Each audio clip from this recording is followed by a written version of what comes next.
Hey guys, what's going on? Welcome to another video. We're back once again, and I'm still out here with the Z.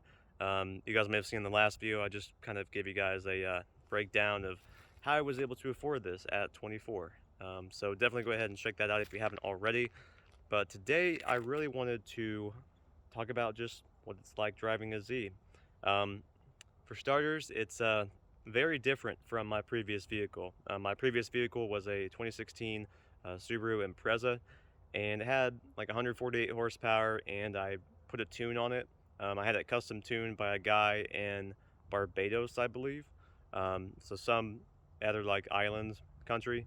Um, but he tuned it. He's done like rally cars and everything for tuning purposes. So I got it tuned, but it really did not add that much power at all.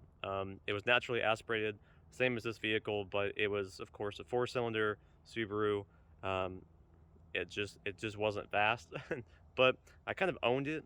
Um, but now I've got something that's actually much faster. So this car, stock, has 332 horsepower, which is much faster than the 148 on my Subaru Impreza. So that alone was quite interesting on the test drive. I've never been in a car that had that much horsepower. I know it's not a whole lot by today's standards, but it was pretty decent for you know, my first 300 horsepower car. But I'm going to walk around the vehicle here and just kind of show you some things as we move on here. So this vehicle, as you saw in the last video, was actually pretty hard to find. I explained a little more in detail in the last video, so if you want to know why it was, definitely go ahead and check that out. But this vehicle is definitely one of my dream cars. I think like my next dream car would probably be a GTR, because a GTR has all-wheel drive and it's got that same like Nissan sound, and it's got a lot more horsepower. Those cars are like 545 horsepower, so pretty insane. But you know, driving this car, it's pretty nice to have power when you need it, especially when you need to merge on to a highway. It's plenty fast enough for that. I'm going to show you a couple things, so I think I'll just go to the back here and show you. I want to give you an idea of kind of like the livability of this car. So I'm going to open the trunk here. There's actually buttons. If you guys don't know this, there's buttons down here. This one on the left unlocks and locks the vehicle. This one is kind of like a square. It actually opens the trunk. So we'll open the trunk. So this is the space that you would be looking at. Sorry, it's a little bit messy, but yeah, this is a space that you'll be looking at if you decide you want to buy a 370Z. It's pretty spacious, but then again, it only has 2 seats, so you definitely can't put like kids in the back and big suitcases and everything. Something you need to keep in mind as well, this hatchback is slanted, so if you put anything on this side, it has to be pretty small. I mean, if I put my arm right there, I mean, that's probably from the top of this to that, about 10 inches, I would say, maybe a foot. So not a whole lot of space in the back, but I'm still able to work as a DoorDasher and do grocery deliveries just fine. Sometimes I may have to put stuff in the front seat. Blind spots. You've got a little window here, and you cannot see out of that. So that's why I've got these blind spot mirrors on there. Hopping into the interior. I have not cleaned this out, so don't judge me on that, but this is what it is like. Let me switch the view here. This is what it's like to be inside the 370Z. There is a bar that's across right there for helping in the rigidity of the vehicle to make sure that there's pretty much no body roll, because with this car, I've taken it around corners and there's absolutely no body roll.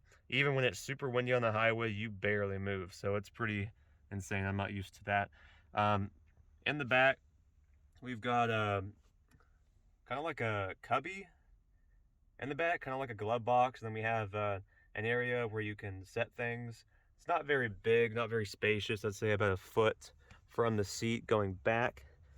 Now this is the automatic transmission with the paddle shifters, so I really like it because my job involves a lot of stop and go traffic. I'm going to stay in this wide angle view for a second as we go into the driver's seat. Could open it.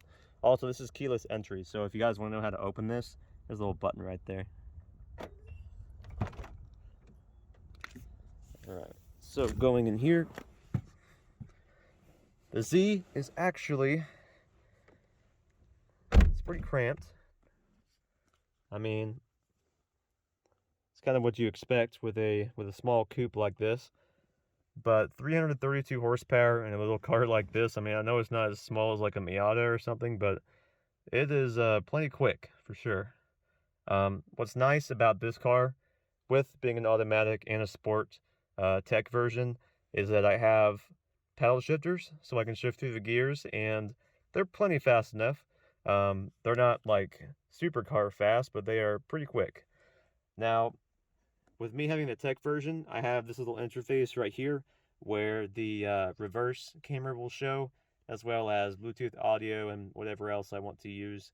The navigation system I do not use because it's pretty bad, so I don't use that. But I'm going to turn the car on now and show you a couple more things here. You see it's push button start. It is a nice sweep when you start up the vehicle. My dash cam's talking to me. But yeah, the dash looks like this. So you've got your fuel right here.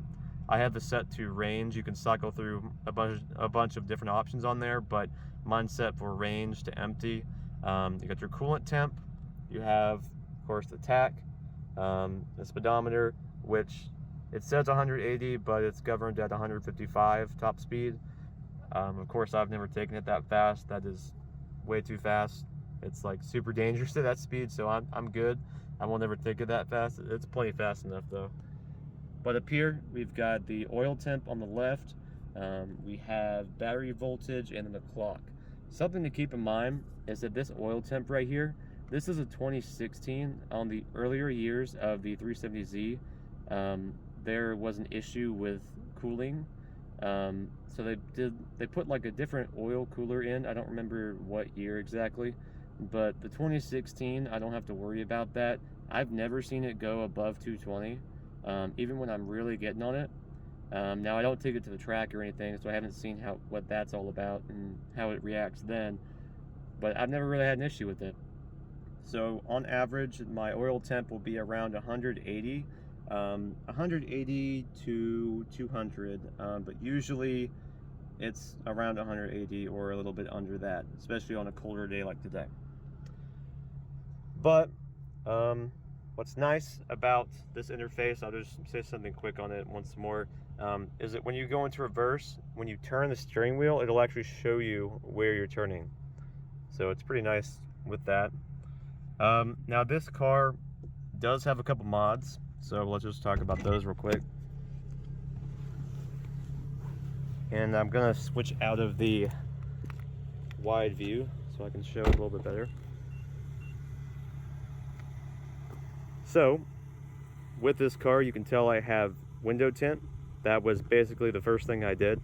So 15% tint all around with an eyebrow on the front windshield on that top piece right there.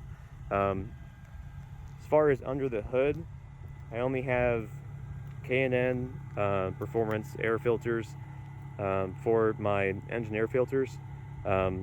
It does help a little bit with throttle response, but not by that much. I only got them because I wanted the car to breathe a little bit better. If we go to the back,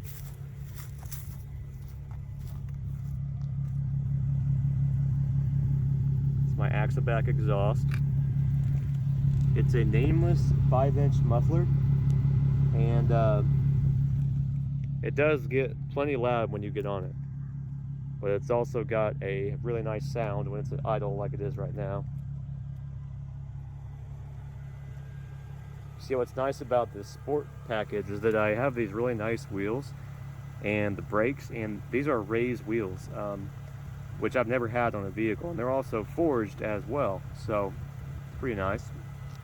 Something interesting you guys may have noticed as I walk around the vehicle is that it has like daytime running lights, like strips, like right there and right there, even though I'm not in drive or anything. It's just all the time those are on, unless you have the headlights on. I believe they turn off, or maybe it's that and the headlights. I don't recall which it is, but something to keep in mind if you do want a Z as well is that the paint chips pretty easily. When I bought this vehicle, these chips were already there. I had a body shop try to fill them in, but really it did not work out that well. It doesn't really look that good. But I've collected a few already, and I haven't even had the car that long. So there's like little tiny chips here and there. But I drive a lot, like a lot. I put about 2,000 miles on average on this vehicle every month. I tried to cut it down a little bit, maybe to like 1,500 or like 1,200, but because I do driving as my job, sometimes if I need more money, I have to drive more. It also freaks me out driving this car because people get really close behind you.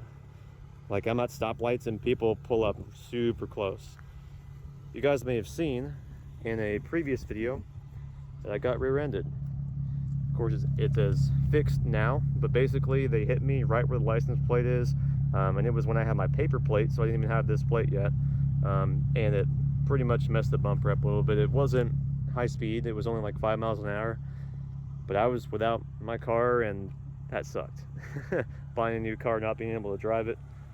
But yeah, overall it is quite a nice car.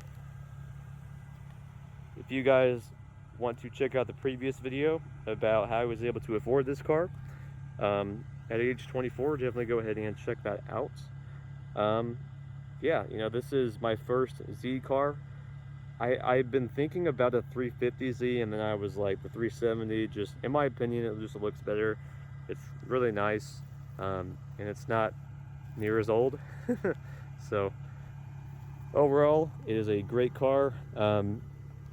Everything that I've seen online shows that these cars are really reliable as well, so I'm excited for that, because I plan to keep this car for quite a while, probably until 200,000 miles. Hopefully I can get there without getting rear-ended again and getting totaled. But hopefully you guys have liked today's video. Just kind of like a rant, I guess, just about the 370Z and kind of like what it's like owning it. Another thing I should mention before I end the video here is that the gas cap is really big for the gas door. So here's the gas door. It's really big. And also this car runs on premium gas, so if you do want a 370Z, you're going to have to pay premium price. So overall, it's a great car, just a little pricey. As far as insurance goes, it's really not that bad. They only raised my insurance by like $30 a month. And I think that's like $25 now with other discounts and everything. So not really bad. So pretty nice. But I think that's going to wrap up today's video. I am kind of out here shooting things at random, really. I didn't really plan how I was going to do my videos today. I just kind of drove out here and started shooting. So I apologize if it doesn't really make a whole lot of sense, but hopefully you guys got the gist of what I'm trying to say about this car. It's a great car. I recommend it. They are hard to find, especially in good condition. So this one was quite hard to find, but overall, perfect for me, at least, and hopefully for you if you end up buying one. That's all I've got for the video today, guys. Thanks for watching. See you in the next one.